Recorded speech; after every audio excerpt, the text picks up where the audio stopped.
Welcome to the Ending Sexploitation podcast, where we decode sexual harm and provide you with active solutions. I'm your host, Kaylee McNamara. Hello, everyone. Welcome to another episode of the Ending Sexploitation podcast. My name is Lily Moric. I'm the Communications and Content Strategist at NCOSE, and I'm very pleased to sit down today with Mr. Benjamin Bull, who is General Counsel at NCOSE and also founder of the amazing NCOSE Law Center, which does so much amazing litigation work representing survivors and fighting for justice for them in the courts. So, Ben, pleased to be here with you. Hi, Lily. Good to be here. Thank you.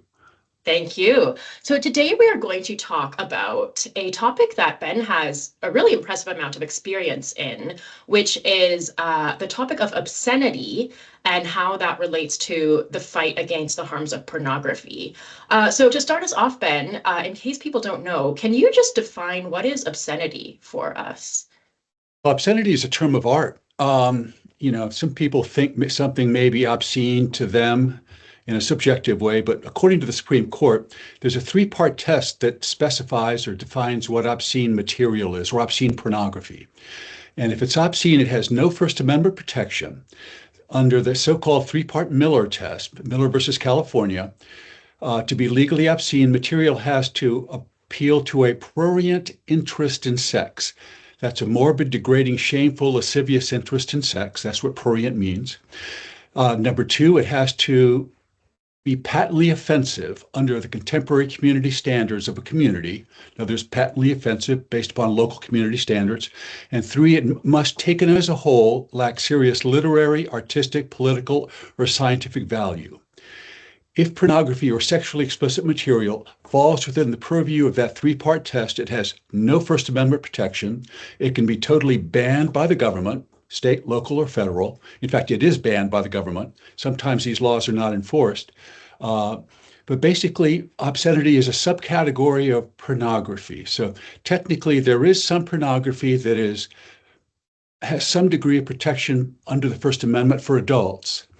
Then that gets into what is, there's also something called obscene for children, which is another subcategory of pornography, which we can deal with that in a moment if you want. But so what I just defined was the Supreme Court's definition of pornography for adults, the so-called Miller test, but it's adjusted with respect to children.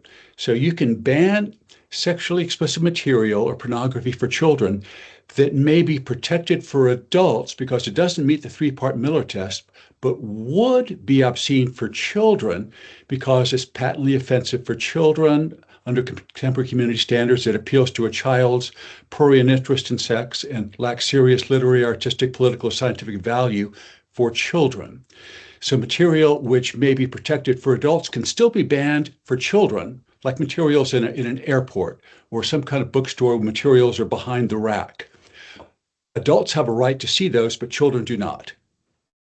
Yeah, absolutely. Great explanation. Thank you so much. So essentially, obscene to adults has no First Amendment protections. The argument that pornography is free speech does not apply at all. Obscene to children, the argument that adults have a right to access it may be true, but children should be protected from it. Is that a good summary? Exactly. Absolutely. Awesome. I'm glad you mentioned that obscene to children because I do want to dig into that a little bit more, but might save that until a little bit closer to the end of the podcast, because first I want to ask a little bit more about your history in prosecuting obscenity cases. Can you tell us a bit about that?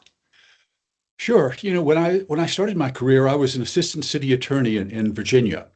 And one of my responsibilities as one of the junior lawyers was to take on the pornography peddlers and porno movie theaters that were blighting the city. At the time, the city where I worked, Norfolk, Virginia, was becoming very much a Skid Row kind of place. Imagine Times Square back in the 1970s for you old timers out there. Basically, it was strip clubs, nude dancing establishments, porno bookstores, massage parlors fronting or places of prostitution fronting as massage parlors. And the city asked me as a prosecutor to start enforcing the city and the state obscenity statute. So I did. And one by one, we started indicting these porno establishments that were selling obscene magazines or obscene movies in these porno theaters.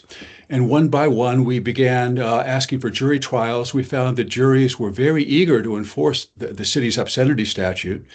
And over the course of 3 or 4 years, we obtained over a dozen jury verdicts without a loss, and literally eliminated all obscene material from the city of Norfolk. In other words, if you wanted to buy what we'd call today a hardcore porn magazine, you had to go to Virginia Beach or Chesapeake or Portsmouth. You couldn't buy it in the city of Norfolk. Mm-hmm. And so as a result of that, I got a little bit of notoriety in the newspaper as a young prosecutor, and my picture was in the paper and in a couple of magazines.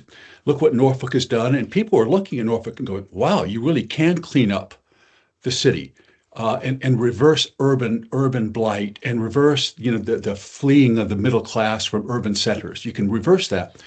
And so the Department of Justice asked me to come and teach federal prosecutors how to win the obscenity cases. And I did that for a few years, and then went to another nonprofit public interest law firm that for 3 or 4 years, I went around the country teaching state attorneys general and local prosecutors how to win these cases. Then I also served as a special prosecutor in a number of state prosecutions in Indiana, South Carolina, and Arizona. And so basically, you've just gotten a profile of the early part of my career as an obscenity prosecutor.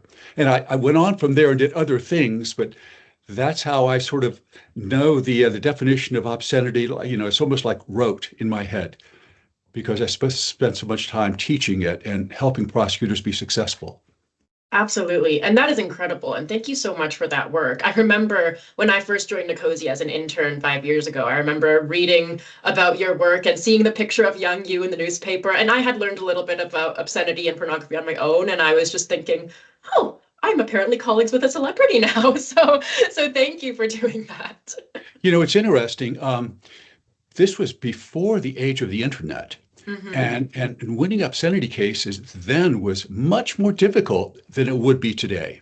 Really? Because today, so many more people understand the damage and the harm that pornography can do to children or adults, for that matter. Because remember, every child in America today with an iPhone in their pocket, whether they're 12, 11, 10, mm-hmm. 13, has access to the kind of hardcore pornography that their parents couldn't even imagine. In fact, we can't even describe it on this podcast because it's so offensive. Okay, back when I was doing these cases before the internet age, people thought it was a victimless crime. You only got, what harm was it? If somebody wants to go downtown to the dirty bookstore and buy it, that's their business. But today, everybody has a child or a grandchild. Mm-hmm. Everybody knows somebody with porn addiction. The fastest growing area for psychotherapies these days are young men who can't have relations with their spouses or girlfriends without looking at pixels on a screen. That phenomenon didn't exist when I was doing obscenity cases. So I think today, although the number of obscenity prosecutions has diminished over time, it would be much easier today to get a conviction because a jury sitting there would go, I know what you're talking about. This is a real problem. Okay, that is a really fascinating perspective because I was going to ask you, do you think it would be feasible to prosecute obscenity cases today? My impression was that, we kind of dropped it and maybe it wouldn't be feasible to resurrect it again, but we were doing things around the obscene to children thing. But from what I'm hearing from you, you think that prosecuting both obscene to children and obscene to adults would still possibly be a winning strategy today. Is that correct? Well, I think it'd be much easier today. Wow. The federal government prosecuted these cases actively until 2009. And at that point, for policy reasons, the federal government stopped enforcing federal obscenity law. And we know what happened in the early 2000s. That's exactly when the internet exploded. Mm-hmm. And it's not an accident that when the federal government stopped enforcing federal obscenity laws against purveyors or disseminators of obscenity, including the internet, that the internet exploded. Because nature abhors a vacuum. If there's no enforcement, then you're asking the porn industry to regulate itself. And you know what a joke that is. Absolutely. And so these hundreds, literally thousands of online porn platforms competed against each other to have the most extreme material available, because that's when you entice these young teenagers, young men. And during COVID, there was a lot of time at home. So let's turn on, the Pornhub or Xvideos or one of these outlets, and people were spending hours and hours on it. And as a result, the material kept getting rougher, harder, more extreme. And we know from social science that once you become sort of hooked or a high frequency user of pornography on the internet, it takes more and more extreme explicit material to create the same level of dopamine, that feel good thing that occurs in your brain, especially for men, although there are some women now becoming addicted to pornography. Growing number of women. And so people began searching out more and more extreme material, fetish material, things like, racist pornography, where basically white men in authority put a noose around very young looking Asian women or black women. And they defecate, I can't even talk about it, but they abuse them in every conceivable way. And that appeals to young men. And it teaches, not only does it associates sexuality with racism. There's even something now called Holocaust pornography, which didn't exist 50 years ago, 40 years ago. And you can tell by the title what that is. And what kind of values does that teach when you have young men in particular spending countless time looking reel after reel after reel of Nazis abusing Jewish women dressed in Holocaust garb. Then we're not even talking about animals and fetishes and that kind of thing, or voyeurism, which is another genre. So these new kinds of aspects of the pornography industry really didn't exist a generation or two ago. It does now, and I think that's why people, if you stand up before an audience and you talk about the dangers and harms of pornography, 30 years ago, 40 years ago, you'd get a certain kind of conservative, maybe religious oriented person that would nod. They'd have an interest in it because they would get it. Today, you have feminists that understand that pornography dehumanizes women. It devalues women and subordinates women and teaches that women are good for only one thing. So that's a whole group of people that have just come into the movement against the exploitation of women in pornography, and also now you have the merger of sex trafficking and pornography on the internet, which is another topic. But I'll turn it back over to you. I'm going off in directions I shouldn't. No. I mean, it's all so relevant, right? And I mean, it's so dark. Sometimes I have to say I do worry because the 3-point Miller test for defining obscenity relies on community standards. Sometimes I worry that, well, if the community is being desensitized, for example, to pornography, could that make it less likely that an obscenity case would win? But as you sit here and describe just some of the horror that is on pornography sites, which of course I was aware of, but just hearing it all articulated again, I'm just thinking, I mean, what judge in their right mind could not rule against that? You know what I mean? And go ahead. Lily, the Department of Justice, if they brought one single case today, let's say, and they, remember they can bring it in any federal jurisdiction they want. They could bring it in Tallahassee, Florida. They could bring it in Tupelo, Mississippi. They could bring it in Salt Lake City. They could bring it in Des Moines, Iowa. They don't have to do it in Las Vegas or New York City. Against the kind of material that's out there today, it would take about a day and a half to get a conviction.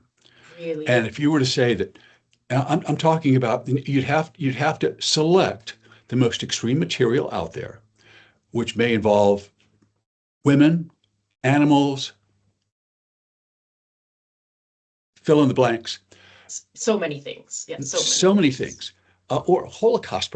You could get in New York City with the Jewish population of New York City. If you brought a case against somebody for disseminating Holocaust pornography that shows what's happening in these videos, you'd get a conviction quickly.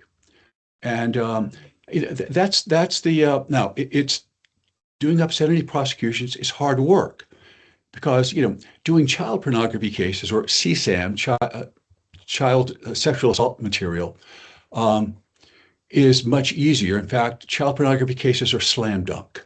Mm-hmm. That's why many prosecutors and federal government and local governments default to those kind of cases. They'll say, well, you know what? We have a full docket of child pornography cases, but the dirty little secret is they're much easier to do than adult obscenity. And what happens is the adult platforms mask or hide child pornography.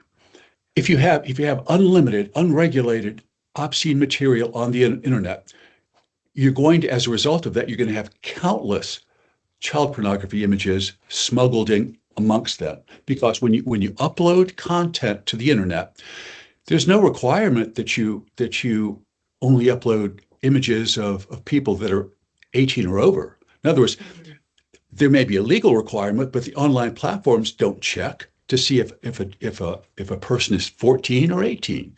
They just take it up and then they monetize it. There's no requirement that you get the consent of the people in these videos. You don't know if they're on drugs. You don't know if they're high. You don't know if they're drunk. You don't know if there's a gun to their head or to the head of a loved one when they make these videos. All the viewer sees is somebody engaged in sex, but you don't know what the background is. And so we have found in our work that at least half of the videos that are uploaded to places like Pornhub are created through force, fraud, or coercion, and that's sex trafficking. So that gets back to what we were talking about before. Because of the internet, you now have a merger of the pornography industry on the one hand and the sex trafficking industry on the other. Both have merged and are monetizing these images online because that's where the real money is. So you upload a video to the internet, an explicit video, could be a runaway girl 13 years old that's uploaded to the internet, could be two 13-year-old boys like our clients in the Twitter case that are uploaded to the internet. And once it's uploaded, it's on there forever because there'll be countless downloads and then re-uploads. And so that this is a device that produces money for someone forever. And so there's a lot more money in that than there are in the old days having a pimp on the street with half a dozen women that he's keeping track of. I mean, that's bad enough. But if you can upload, force these women to do videos, upload them to the internet, that's the mother lode that keeps on paying. And that's why we need the Department of Justice, the only criminal prosecution organization in America that can rein in this problem. Yeah. And they don't have to bring 100 cases. If they brought 2 or 3, that would send shockwaves through the industry and immediately result in a watering down of both the content and make it much more difficult for children to gain access to these materials. And we're seeing movements in the states, as you know, that require age verification. That helps, but doesn't prevent children from getting this content. Number one, because they can get it through apps, TikTok, and, or X, or some of these, or OnlyFans. Remember, they can get it through the apps. They can't get it through the browsers without demonstrating that they're 18 years old. But why is it that it's okay for a teenager who's 18 and 1 day, but it's not okay for a 17-year-old who is 17 and 354 days? Not quite. So, I mean, the injury is the injury. It basically changes attitudes towards women. It shapes values. It hurts people. It causes addiction, changes your brain in the same way that gambling addiction or alcoholism changes your brain. And so this is a long, I guess, expression of that the federal government needs to start doing something. And if they did, well, absolutely. They could turn this around in a hurry. Yeah. Yeah. So as I'm hearing you talk, my brain is firing in so many different directions. We could talk about so many things. I guess we could talk about the apps. Why don't we do that briefly, actually? You said, so age verification, which basically requires pornography websites to verify the age of their users with meaningful and effective age verification technology so that children cannot access the site. Age verification, you would say, would help, but children can still access pornography through the apps. However, NCOSE is also working on something called the App Store Accountability Act. Is that something you're able to speak to for people? Sure. Yeah. Mhm. Well, that helps. That addresses not just pornography, it addresses all apps and basically would make it a crime for any app store to allow a child to download an app without the parent's consent. There are laws in all 50 states making it the law of a state that a child cannot legally contract without their parents' consent until they're 18. Yet children and these apps are contracting with children all the time. They say, will you agree to pay this amount of money for us to down? And the child says yes, and it's immediately downloaded. Well, that is either void or voidable under the laws of every state. Okay, so the App Store Accountability Act says it is now the law of a state. Eventually, I hope the federal government, the federal law, that you may not allow a child to download an app without the parents' sign off first. Mhm. And then the parents have to be informed the age suitability of the app's content. Is it suitable for a 13-year-old? Is it suitable for an 18-year-old? Is it suitable for a 7-year-old? I want to know before I say okay to this. Mhm. So it would apply. It would also inform the parent of the use of algorithms, various devices that use to hypnotize kids, keep them on the screen for continuous viewing. These kids at night. Parents think that they're in bed asleep. They've got their phone. They're looking. They get hooked. They can't get off. It's like sugar to someone who's addicted to sweets. Mhm. And so it would help prevent that. Now we also have a bill that we're promoting that would make it the law of the land. Two states have passed it, Alabama and Utah, requiring that when a mobile device is activated, like a phone or a smart device, that the filter has to be defaulted to on. In other words, Mhm. all these devices have filters on them, but the filters meaning Filters for, yeah. blocking hardcore porn. The problem is it takes upwards of 30 steps for a parent to turn the filter on. So when a phone is sold and activated for a child, the law will require that the filter be defaulted to on automatically from day one. Now, the parent, if they choose to, can take the filter off. Mhm. You know, I guess there are parents that want their kids to see hardcore porn. I don't know who they are, but let's assume they're out there. They have the ability to take the filters off. But right now, Google has devices that they're hundreds of thousands of devices they're giving to underprivileged or lesser funded school systems, and they are now defaulting the filters to on Mhm. and on those It's so devices. good. But why aren't they doing it to all mobile devices? And they can, and they're fighting us on that. They're fighting us on that, and they shouldn't be. They ought to see which way the world is moving and get ahead of this. If they don't want a law requiring them to default the filters to on, then do it of your own volition. Just do it yourselves. That way, you won't see a law passed on the books regulating you to do it. So this is awesome. What I'm hearing from you basically is we need a multi-pronged solution, and there are many ways at tackling this problem. I mean, we could have the DOJ prosecute obscenity cases, we could have age verification for pornography sites, we could have the App Store Accountability Act, we could have device filter legislation, like you just explained, mandating that the devices turn filters for sexually explicit content on automatically. So what I think is frustrating to me sometimes is I often hear when we're advocating for one of these solutions, I hear the argument that, well, this wouldn't work, it wouldn't fix everything. And I'm like, I agree. But I mean, to say, oh, brakes in a car wouldn't fix everything. I'm like, no, of course, you need brakes, you need airbags, you need, right? And I heard this argument a lot in the case before the Supreme Court recently, FSC versus Paxton, Free Speech Coalition versus Paxton, where they talked a lot. They were actually, I'll let you explain that case because you're the legal expert. Can you talk about that case, how these arguments came in, and also how, returning to the matter of obscene to children, how that argument came in?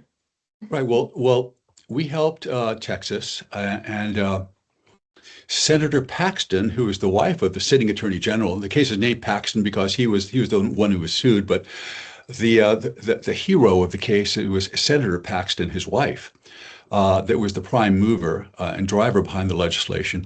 It basically requires that all online platforms that have 3/4 of their content fall into the category of obscene for children.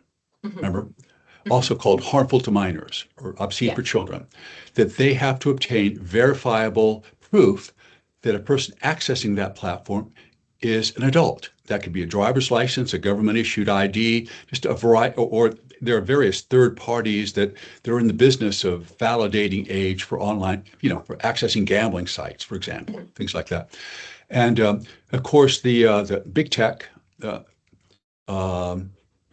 all the companies behind, when I say big tech, I'm talking about Google, I'm talking about Meta, Snap, TikTok. You won't see their names as plaintiffs on these lawsuits, but they're behind the plaintiffs. They're funding the plaintiffs. So the Net Choice Group, that's an industry organization that's supported by all the big name players. Right. So they challenged the law on First Amendment grounds, saying that it was unconstitutional because the government can't block, access to pornography to children, or create a step that an adult has to do before he or she has access to pornography on the internet. Supreme Court rejected that. They held that there is a compelling governmental interest to protect children from pornography, that the harmful to minors, obscene for minors standard just sweeps within it material that has no protection, no constitutional protection for children, that this is a minimal burden for adults who want to access porn on the internet, and they upheld the law. So it's now the law of the land that it's perfectly permissible for a state to pass a law requiring that somebody accessing these hardcore porn sites prove that they're 18. Now, as I said, the loophole in that, so that's a big step forward. That'll protect a lot of kids. And just to clarify, this was in Texas, this law was in Texas, but it opens the door to other states doing the same thing. And many other states have done the same thing. Would you say that's correct? Yes, the Supreme Court governs the law of all 50 states. So Texas was the pioneer. Their law was the test case. Their law was held to pass constitutional muster, and now I think over 20 states have passed parallel legislation. Yes. I know we're working with the attorneys general in Indiana, in Kansas, in New Mexico, Delaware, just a variety of states that have passed these laws. And I would guess by this time next year, there'll be 30 states that have these kinds of laws. Now, are these laws worth passing? Yes, because it'll help tons of kids, but kids can use VPNs to get around it. If you use a VPN, it doesn't know where you are. It doesn't know. You can pretend that you're in London, England, and access. Sorry, can I jump in here? I'm curious what you would say to this. So I remember when Ian Corby, who was age verification expert, came to speak to us recently. He said something which I thought was very insightful, which was, yes, kids can use VPNs to get around age verification, but no age verification law says the porn site must prevent children from accessing their content unless they use VPNs. They say the porn site must prevent children from accessing their content. So it's the porn site's problem to figure out a way to stop kids using VPNs from getting around it. And if they don't, they could be held accountable. What do you think about that? I think he's exactly right, but it would require sort of amending some of these statutes. Okay. Say more. Okay. Right now, they say they simply require that you prove through some form of identification that you're 18, and you can get around it by, you're doing the VPN and pretending that you're from some other location. I think that the online platform doesn't know who you are if you do that. The missing piece is active enforcement by the Department of Justice against enforcing existing laws that are on the books right now to these online porn platforms. But another piece that you went ahead and ticked off all the things that need to come into play to have a deterrent to stop the mess that we have now. Another one is creating a flood of lawsuits on behalf of sex trafficking survivors whose images have been monetized on the internet. Remember, I talked about the merger between sex trafficking and pornography? Okay, so you have pornography on the internet. There are live people in those videos, okay? Many, like millions of them, are victims of sex trafficking. Okay, so if you can match up a survivor of sex trafficking with an image, you can sue the online porn platform for sex trafficking, which is what we've done.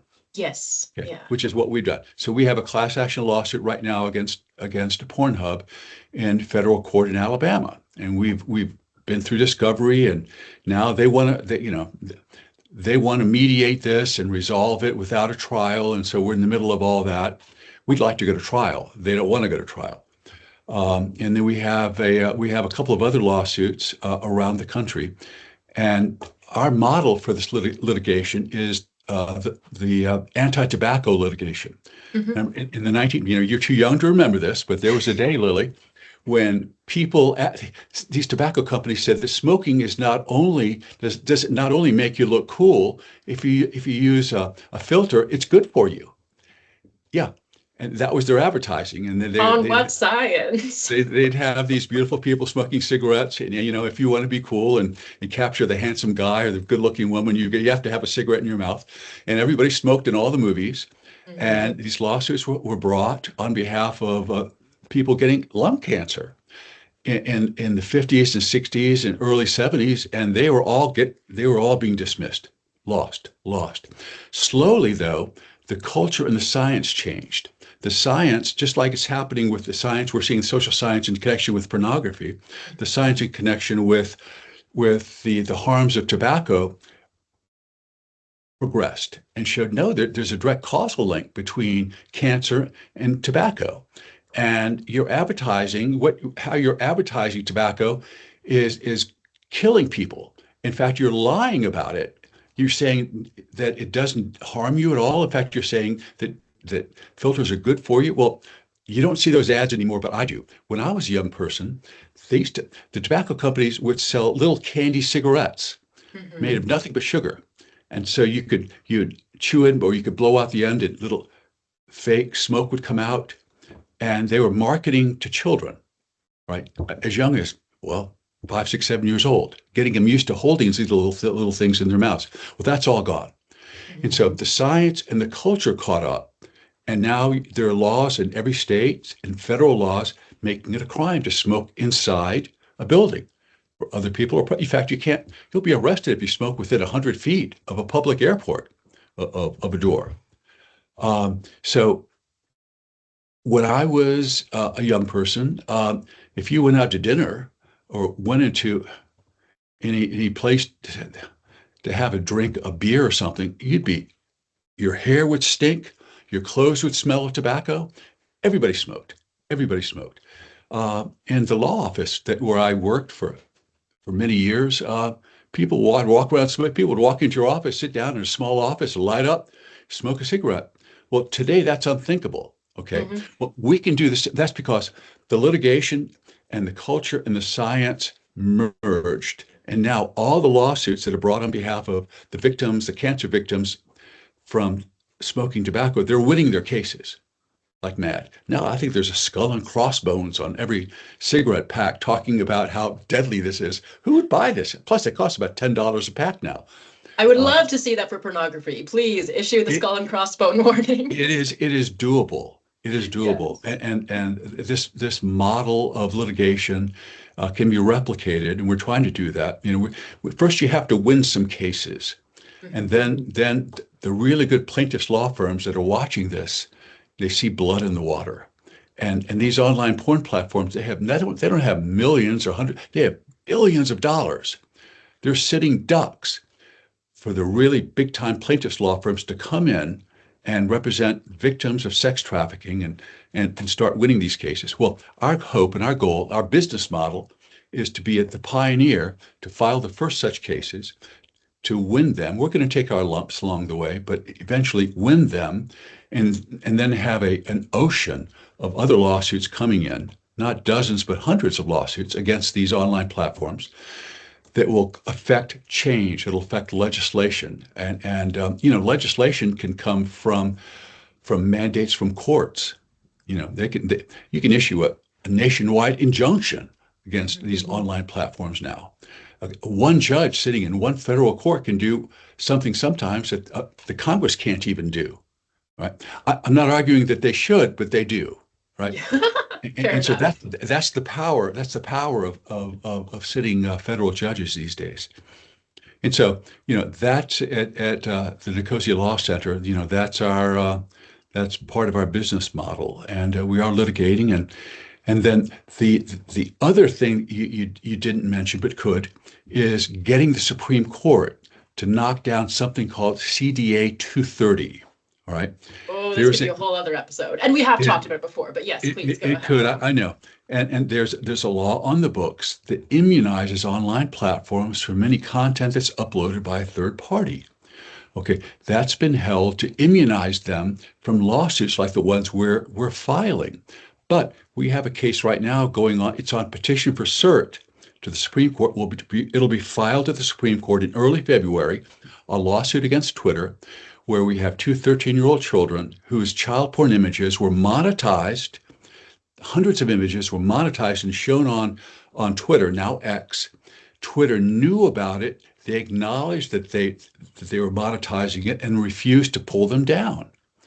Okay, we have great facts. We're excited about that lawsuit because it'll be the first case like this where an online platform not only knew about it, it acknowledged that it reviewed the content and refused to pull the child porn images down as it monetized the images. So we think that that's the case that the Supreme Court has been looking for. And Lord willing, we'll get certiorari granted. That's our appeal will be granted, and we can change the legal landscape all across the United States by striking down CDA 230, or at least redefining it so it doesn't provide this broad, ridiculous immunity that so many people think it does. Yeah, thank you so much for going into explaining all these different ways that we need to tackle this problem. I know we are running up on time, so I'm sure we could keep talking for hours about this, but we do need to wrap up. I just want to say to our audience listening, please be sure to check out the episode descriptions where we will link you to some quick actions you can take to help advance some of these solutions that we've talked about. And any last words from you, Ben? No, thank you, Lily, for covering this. I think people at home don't know how much power they have. So true. If you contact your legislators and public officials, they will listen. But you have to pound the table and keep after it. And this is a battle we can win. And people think, well, it's only going to get worse. No. People who remember what cigarettes were like a generation ago can look at, and we can do the same thing to illegal obscenity and the kind of damage it's doing to our children. We can reverse this. Quickly. It can happen. Yeah. Use your voice. Use your voice. Thank you so much, everyone, for listening. Thank you for joining us in fighting to end sexploitation. Bye. Thank you, Ben. Bye, everyone.